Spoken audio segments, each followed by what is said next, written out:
என் இனிய தமிழ் மக்களே அப்படின்ற கிராமத்து கதைக்களம் கொண்ட படங்களை நேர்த்தியா இயக்கி பல வெற்றி படங்களை கொடுத்தவர் தான் இயக்குனர் இமயம் பாரதி ராஜா. அவரோட மகன் அப்படின்ற அடையாளத்தோட சினிமாவில் நடிகராக கால் பதித்தவர் தான் மனோஜ். இவருக்கு டைரக்டர் ஆகணும் அப்படின்றதா ஆசையாங்க. இருந்தாலும் அந்த ஆசையை தள்ளி வச்சுட்டு அப்பாவோட ஆசைக்காக நடிகராக 1999ஆம் ஆண்டு தாஜ்மஹால் அப்படின்ற படத்து மூலமா அறிமுகமானாரு.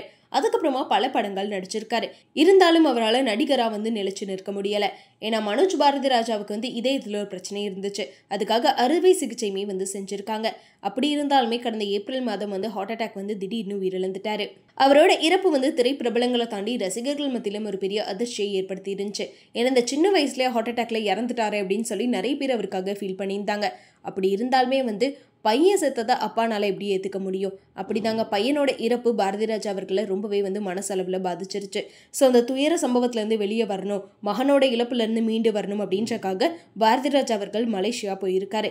இப்போ அவரோட பொண்ணு கூட தான் இருக்காராம். கடந்த 3 வருஷமாவே உடல்நிலை சரியில்லாமல் இருக்கக்கூடிய பாரதி ராஜா அவர்கள் அவரோட பையனோட இழப்பு தாங்க முடியாமல் அந்த மன வேதனையால் இன்னுமே ரொம்பவே டயர்டாயிட்டாராம்.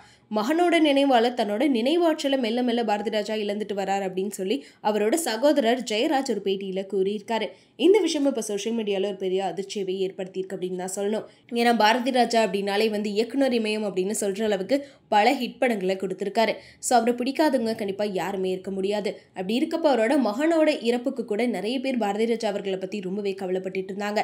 ஸோ அப்படி இருக்க நேரத்தில் அவரோட மகனோட இழப்பை தாங்க முடியாமல் மனவேதனையில இருந்து இப்போ போக போக ரொம்பவே உடல்நலம் மோசமாயிட்டு வருது அப்படின்றத அவரோட சகோதரரை சொல்லியிருக்காரு.